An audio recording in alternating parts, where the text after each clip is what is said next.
Salut les vrais, salut Alice. Ça va Eric? Eh bah oui, la forme et toi? Toujours bien, j'ai hâte de voir la suite du périple. Bah oui, vous avez compris depuis quelques émissions déjà qu'on vous fait découvrir un peu le rétro gaming et le rétro au Japon. Donc voilà, lapsus révélateur. Regarde, je découvre en même temps que vous les vidéos, donc voilà. C'est pour ça qu'on a un ordinateur. On a un ordinateur et en fait là on va vous présenter du rétro gaming. On fait une spéciale rétro gaming aujourd'hui. Pourquoi? Parce que Osaka et aussi sur la fin il y aura Tokyo.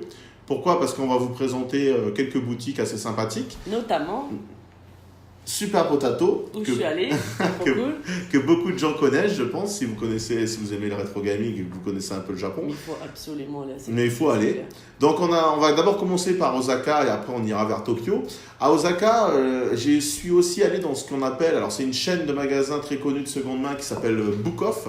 Alors dans Book Off, vous trouvez à la fois du manga, du disque, du DVD, mais vous trouvez aussi du jeu vidéo et surtout de la seconde main en rétro gaming. Donc voilà, on a été voir cette boutique et j'ai un peu regardé ce qu'ils avaient justement en rétro gaming et c'était assez intéressant, en particulier les prix. Donc là ce que vous voyez là, ce qui est filmé, c'est le Book Off d'Osaka en plein centre. Je regarde les jeux de Super Famicom. On est à Book Off Plus à Osaka. Alors c'est sympa les Book Off parce que vous avez à la fois tout ce qui est musique, mais vous avez aussi des petites affaires pour tout ce qui est jeux un peu rétro si vous aimez bien. Par exemple, voilà, un petit Dragon Ball, regardez, un petit Yoshi Island pour 950 yens, c'est 800 balles, CFP, même pas 8 €. Voilà, donc celui-là, une belle pièce aussi en boîte.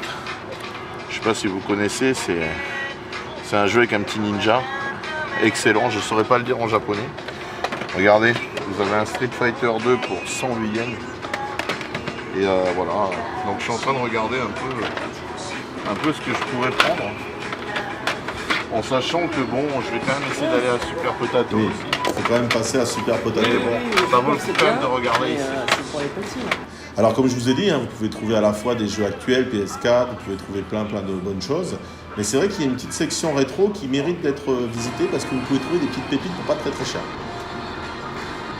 Mais rien à voir bien sûr avec le stock que l'on peut trouver à Super Potato. En fait, il y en a un à Osaka, c'est celui qu'on verra après, qui est très très bien achalandé, mais qui est plus petit. Toi, tu y as été, je crois, en plus, à celui d'Osaka. Tiens, d'ailleurs, voilà. Le Super Potato d'Osaka, en fait, c'est un Super Potato, c'est-à-dire c'est une boutique qui est spécialisée avant tout dans le jeu vidéo, en particulier dans le rétro, et surtout dans les trucs assez collector, les belles pièces. Et celui d'Osaka, il a une particularité, c'est qu'il est peut-être moins dévalisé pour le moment.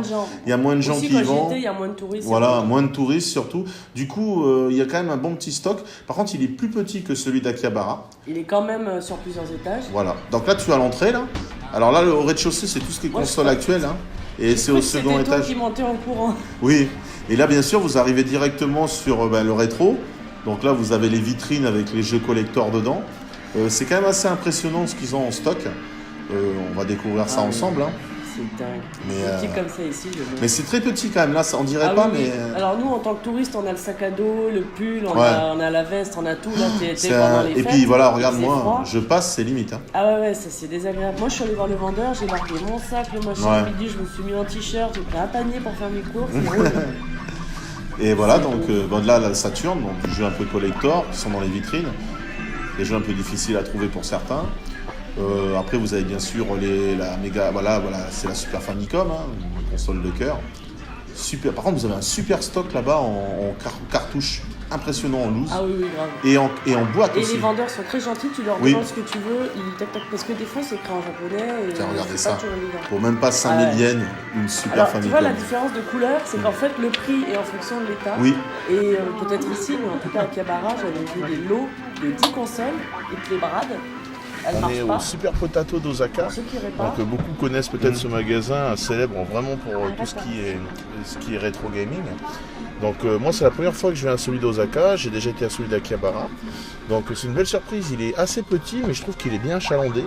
Il y a pas mal de prix intéressants, pas mal de jeux en boîte et pas mal de raretés. Donc voilà, j'ai trouvé, déjà regardez, j'ai trouvé un Batman Returns. Excellent démol que vous avez sur la Super Famicom, Super Nintendo bien sûr. Le King of Monsters 2, bon ça c'est parce que j'adore ça.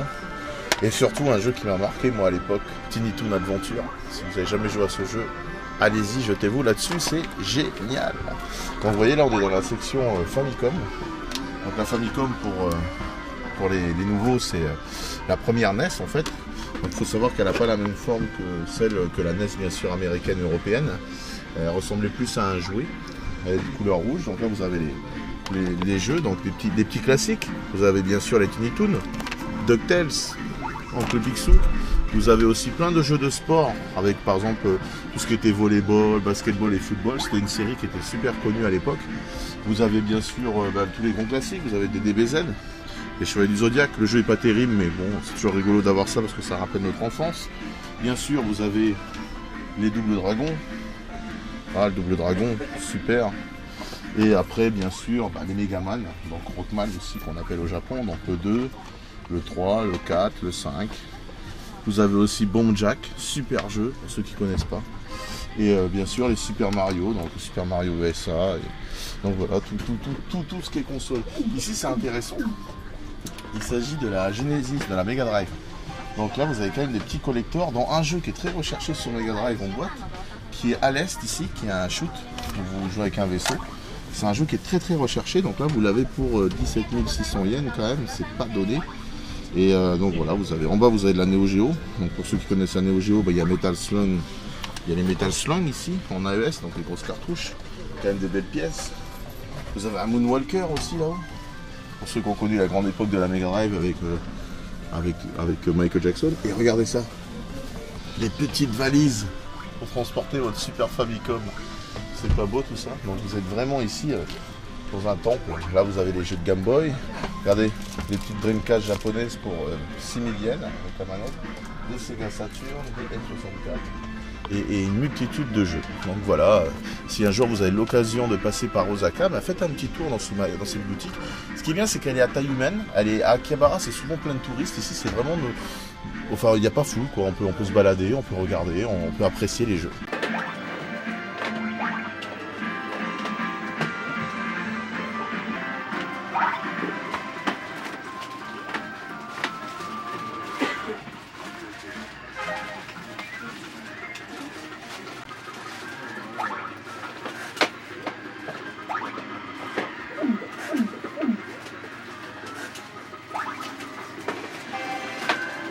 Écoutez, je viens de faire le petit tour de Super Potato et bon j'ai un peu pété un câble. C'est vrai que des fois les prix sont un peu chers mais bon je pouvais pas passer à côté. Je sais pas si vous connaissez ce jeu. The Kings of the Dragon, c'est un beat'em all extraordinaire. C'est un jeu qui a bercé ma jeunesse et que je pensais jamais retrouver. Donc j'ai un peu pété la tienne pour ce jeu, voilà, mais bon, je suis assez content. Ensuite, qu'est-ce que je vous ai préparé? Des petits classiques. Le Gundam, c'est un jeu de combat là, cette fois-ci, c'est les Gundam, c'est les gros robots qui se mettent sur la tronche, c'est excellent. Franchement, on essaiera de faire une vidéo là-dessus. Ensuite, il y a deux pépites que je voulais vous montrer parce que ça mérite quand même le détour. C'est surtout ce jeu, Last Blade 2, voilà, sur Dreamcast. Un jeu de combat incroyable, une musique superbe, des graphismes exceptionnels, vraiment une maniabilité top. Ça ressemble un peu au Samurai Shodown, mais c'est vrai que c'est un peu la version hype level voilà, pour ce jeu-là. Donc je vous conseille vraiment d'acquérir ce jeu-là. Si vous avez une Neo Geo, il est sur Neo Geo, donc allez-y, il coûte une blinde, hein, mais bon déjà là je l'ai quand même payé un petit peu, le prix n'est pas marqué, mais bon, pour le jeu que c'est, ça vaut vraiment le coup. Donc voilà, c'était vraiment les deux jeux qui m'ont marqué, c'est le Last Blade 2 sur Dreamcast et surtout le King of the Dragon, qui est vraiment un jeu très très très rare. Voilà. Et si un jour vous le trouvez, prenez-le. Voilà, et du coup, après cette petite balade à Osaka dans le Super Potato et le Book Off, on est parti dans la magnifique ville de Kyoto. Et Kyoto, c'est connu, c'est la ville aux mille temples, mais c'est aussi une ville très agréable où on peut se balader, se perdre dans les jardins et où vraiment on est en connexion avec la culture japonaise. Là où t'étais dans les escaliers, t'as perdu 3 kilos d'escalier. Ah oui, là j'ai perdu. Ça. Et là justement, on est dans une salle d'arcade que j'aime beaucoup. À chaque fois qu'on va à Kyoto, on y va. C'est devenu parce qu'on avait été avec nos potes la première fois. Et ce que j'aime bien dans cette salle, c'est qu'il y a beaucoup de bandes d'arcade à la japonaise. Vous savez, c'est les bandes d'arcade qui sont collées les unes aux autres, dos à dos. Et en fait, c'est pour que tu te fasses, pour qu'il y ait un challenger, quelqu'un qui vient te défier. Donc toi, tu es en train de jouer tranquille et tu vois une image qui te dit attention, un nouveau challenger arrive et c'est un mec derrière qui a mis une pièce. et il veut le tester. Et donc il te regarde jouer, il dit ah lui il a l'air pas trop mal, on va essayer. Et s'il gagne, bon il gagne, mais si tu gagnes, tu continues à jouer ta partie. Donc là je jouais à Marvel, non je crois que c'était Capcom SNK 2. Ouais je crois que c'était celui-là. Là c'est Nick Fury. Ouais.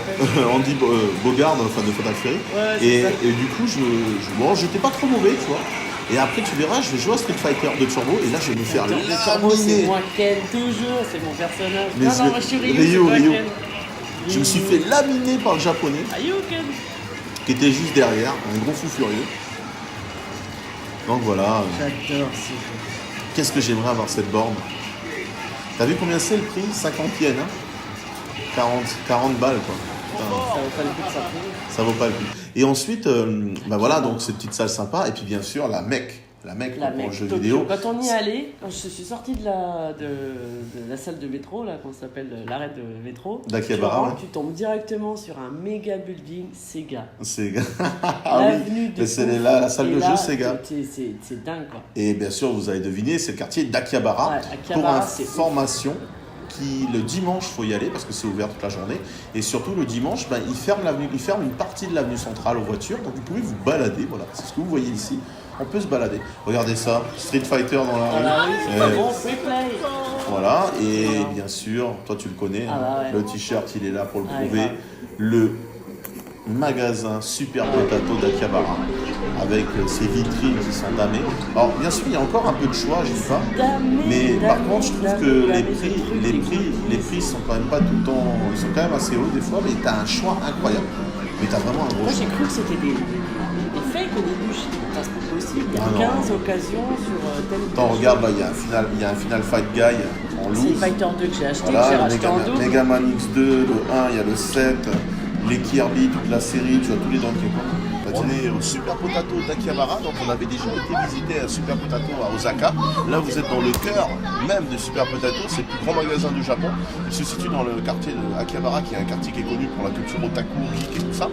Et voilà, on est en plein dans le premier. Alors, il y a 3 étages, nous on est au 3e étage, le premier donc, où on a tout ce qui est cartouche, c'est-à-dire Mega Drive, le PC Engine, tout ce qui est vieille console. Donc là vous avez par exemple le présentoir pour la Super Famicom, c'est mon présentoir de cœur. C'est là où je passe le plus clair de mon temps quand je viens ici parce que c'est tout simplement ma console préférée. Un peu plus loin, si on va, vous avez les boîtes. Voilà, donc vous les avez en loose, super choix. Et au fond, vous avez une autre console qui est chère à mon cœur, c'est la Dreamcast de Sega, qui malheureusement s'est fait détrôner par la PS2, c'est vraiment une abomination. Mais voilà, super sélection. Les prix sont un peu élevés. Mais vous pouvez quand même trouver de la rareté, donc ça vaut le coup de passer. Là, vous avez ici la PC Engine, qui est aussi une console que beaucoup de gamers aiment. Donc vous voyez là le stock de jeux. Là, vous avez la Virtua Boy de Nintendo qui a pas très bien marché, qui est très collectionnée aujourd'hui parce qu'en fait quand les gens y jouaient, ils étaient complètement malades. Vous avez ensuite toutes les consoles, bien sûr, sur le côté. Là, on est dans le rayon Famicom. Alors, la Famicom, qu'est-ce que c'est? La Famicom, c'est l'ancêtre de la NES. Enfin, c'est la première NES, voilà. C'est la NES japonaise. Nous, on connaît la NES européenne et américaine, c'est-à-dire l'espèce de grosse boîte grise bien costaud. Eux, ils avaient plutôt une version un peu plus soft, un peu plus jouée. Et les cartouches étaient aussi plus petits. Donc, vous aviez des cartouches de ce style-là. Donc, voilà, ça, c'est la Famicom. Alors, je sais pas quels sont les jeux un peu cultes de la Famicom. Well, this is the original virtual reality. Virtual Boy. Oh my god! Is it working? Megaman 5, excellent. Look at it! Famicom. Dad, Put your head in there. Put your head in there. Move your hand. Donc voilà, vous avez pas mal de belles consoles. Et là, on va arriver un peu plus loin. Donc la caméra, je pense qu'on va faire un petit plan sur ce petit couloir. C'est le rayon Sega Mega Drive Genesis, qui est une console qui n'a pas beaucoup marché au Japon. Donc les jeux sont quand même assez durs à trouver aujourd'hui. Mais il y a quand même des belles choses. Donc là, qu'est-ce qu'on peut voir? Qu'est-ce qu'il y a? Ah putain, Splatterhouse. Qu'est-ce que j'y ai joué? En plus c'est le 3. C'est une tuerie. Bon, vous l'avez pour 10 000, ouais allez 9 800. Ça va. C'est quand même une rareté. Vous avez Shinobi, le revers de Shinobi. Donc, vous avez pas mal de choses. Mais vous voyez quand même que le rayon est moins bien fourni que les autres. Ce qui est quand même possible. Que cette console a quand même pas trop peut-être. Alors là, c'est la Sega Saturn. Donc, moi, j'en avais pas. J'ai jamais testé. Il y a des super shoots dessus. C'est assez recherché. Voilà. Et après, vous avez la Neo Geo. Donc la Neo Geo CD. Et je sais pas, je crois qu'il y avait des cartouches, mais je ne les trouve pas. Ah, les voilà. Donc, voilà. Les cartouches de Neo Geo. Donc vous avez les grosses raretés, je pense qu'elles ont été achetées. Vous avez quand même quelques trucs sympas. Voilà, vous avez le Star Fury 3 en Neo Geo CD. Vous avez le World Heroes 2 Jet en Neo CD qui est quand même à 780 yens, donc ça fait 700 balles CFP. Ça vaut rien, hein, ça fait 7 euros. Franchement, à ce prix-là. Samurai Skill. Le jeu que j'avais testé sur arcade, Gangan, qui est en fait une espèce d'Errats de World Heroes, qui est excellent. Donc voilà pour le premier étage, qui est vraiment l'étage que moi je préfère. Vous avez l'étage au-dessus, tout ce qui est Xbox, PS1, parce qu'il n'y a plus de PS1 ici, et PS2, surtout les jeux de PS2, GameCube. On ira faire un petit tour vidéo après. Mais là, voilà, vous avez vraiment ici l'étage pour moi qui est le plus rétro. Avec voilà, par exemple, les cartouches en loose pour la Genesis, pour la Mega Drive. Il y en a certains qui m'intéressent, donc je vais regarder un petit peu. Et après, on se voit là-haut. Donc, on va finir par un petit panorama des consoles. Donc, si vous allez tout au fond là-bas, vous avez en fait les consoles, les consoles qu'ils ont en stock en ce moment. Donc vous avez par exemple la Neo Geo, la Neo Geo CD, les Dreamcast. Question qui tue. Combien ils consomment le magasin? C'est toutes les téloches, les consoles allumées. Ouais. Puis ça fait un bruit. mais grave. T'as vu le coussin Saturn, excellent. Les Dreamcast, la Sega Saturn en boîte. Hein. Les zappers. Par contre, tu vois, t'as des étages vides. Ah bah oui. C'est surtout Ça Sega. va pas toucher terre. Les adaptateurs, Ouais. putain. Tu as la Sega Mega Drive en boîte. Mais ça touche pas terre, hein. Ça a été pillé, hein. Ça a été vraiment pillé. Ça c'est la première Mega Ah, Drive. c'est ça c'est la 2. Ouais, les adaptateurs. Ah, ça c'est la Mega CD ça. Non, c'est pas ça. C'est quoi ça? Ça c'est un genre d'adaptateur qui me Non, voit la Mega pas CD. ça, là. la Mega CD, moi. On l'a eu, mais je me souviens pas. Il y a quand même du matos, mais c'est vrai que ça a bien baissé La le déco stock. au fond, j'adore les captures d'écran. Tu vois, d'habitude, il y a un gros tas de Super Famicom. Ouais, bon, c'est là, vrai, à il y l'entrée. est, mais tiens, tu vois, t'as la Super Famicom Junior. Et tu vois, sur la droite, là, Ouais. sur la gauche plutôt, il y a les tas de. C'est tout ce qui marche pas si tu veux réparer. Tu veux prendre et réparer. Parce que ça marche, tu choisis en fonction de ce que tu veux. Et à l'entrée, à gauche, il n'y a que les trucs de casse Et là, regarde, t'as les boîtes. qui sont cassés que tu répares, tu achètes de nouveau. T'as vu les prix? Mais le bruit ambiant. Bah, écoute, là, les vendeurs, ils doivent se faire péter, ils doivent se péter pas là. Mais non, mais en plus, c'est les vieux jeux avec ces bruitages un peu électroniques. Là. C'est. Ah là là. Et les machines à sous, parce que au 3e étage, il faut savoir qu'au 3e étage de Super Potato, Ça doit mettre du beurre dans leurs épinards, ça. vous avez une salle d'arcade avec des vieilles arcades. C'est vraiment excellent. Dans le bar à Snake où on était, avec les serpents, il y avait des trucs comme ça, c'est là-dessus que tu Là-dessus, prenais là. ton café, elles étaient... Le US Supra Mario Bros. Le banc Coca-Cola. Et le avec bon ça, Coca-Cola, déjà, ouais, old la school, figue hein. à l'œil. Bah rétro Eh. quoi. Les distributeurs avec Ouais, les bien. petits jeux. Et puis des super arcades. Mais t'entends le bruit. Et en fait, il y a plein de trucs à acheter, à bouffer. Oui, il y a des trucs, petites balles avec c'est des voilà, trucs dedans, avec c'est des vraiment, jouets. c'est vraiment un fourre-tout magnifique. grave. Et en fait, c'est vraiment le être magasin. Si vous aimez le rétro Faut être gaming, zen pour rentrer oui, dedans, où il parce faut que aller, bah ouais. Oui. Mais le bruit. Ah, mais c'est- Et c'est vrai que je pense que quelqu'un qui est pas fan, au bout d'un moment, ça doit vite lui taper Oui, sur oui, le oui. système.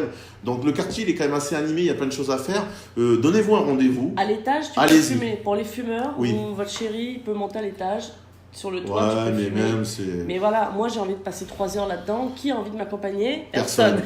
Et bah tiens, là, encore une autre chose intéressante qu'on n'a peut-être pas vue, et ce sera la dernière présentation en fait, hein. C'est le Mandarake. Le Mandarake, Oui. si vous ne connaissez pas, c'est un magasin en fait qui est très connu en particulier parce que c'est un magasin 160 000 yens. ouais, où vous pouvez acheter des jouets de collection, genre des robots à 800 000 yens. 800 000 Des yens. figurines à 100 000 yens, D'accord. vous avez des vieux jouets Godzilla, vous avez plein de choses, des poupées 80 000 yens, vous voyez. Donc, et en fait, ce Mandarake, c'est presque un plaisir pour les yeux, c'est-à-dire qu'il faut vraiment y aller pour découvrir un peu ce monde du collectionneur. Parce que le japonais, par contre, le collectionneur japonais, c'est pas le collectionneur européen lambda, c'est un collectionneur qui est très pointilleux. en particulier sur le détail, sur la provenance. C'est-à-dire que tout va toujours être propre, bien aligné, bien soigné. Vous achetez un vinyle d'occasion, Oui, c'est pas la mais même. il n'y a pas une rayure, quoi. Nous, le Vous- truc, la personne, elle a marqué son nom Ah dessus, oui, elle a oui, acheté oui. la pochette. Vous prenez un jeu, par exemple, Super Famicom, en loose. Si nous, des fois, c'est un peu marrant, tout ça. Mais eux, ça joue du simple au double. Le prix peut descendre, Ouais, c'est tout ça, parce que la boîte, elle est un peu... Et ils s'excusent presque de vous le vendre. C'est quand même incroyable, ce pays. Enfin, voilà, j'espère que ça vous a plu. Ah en ouais, tout ouais. cas, En tout cas, ça m'a bien plu de te faire un petit comeback. c'est vrai que toi, tu as dans connu ce ça. magasin-là. Voilà, on vous conseille vivement d'aller faire un tour, Ouais, de allez-y. découvrir Akihabara, Allez de au Japon, découvrir tout court, le Japon, tout évidemment. court. Parce que voilà, si vous aimez les jeux vidéo comme nous on l'aime, et en particulier le rétro gaming, c'est là où il faut être. Grave. En attendant, comme d'habitude, Restez restez vrai. Hein. À la prochaine. pour À la une nouvelle prochaine. vidéo. Si vous avez aimé ce que vous avez vu, il n'y a qu'une chose à faire, vous S'abonner. abonner. Voilà. Même les hippies, on vous aime bien en fait. Hein. C'est pas grave, Toi, hein, tu vous mens. pouvez. Oui, mais bon, Il nous faut du like. il nous faut du like. Non, en fait, Bon, abonnez-vous. À la prochaine. À la Salut. prochaine. Restez vrai. On vous aime fort.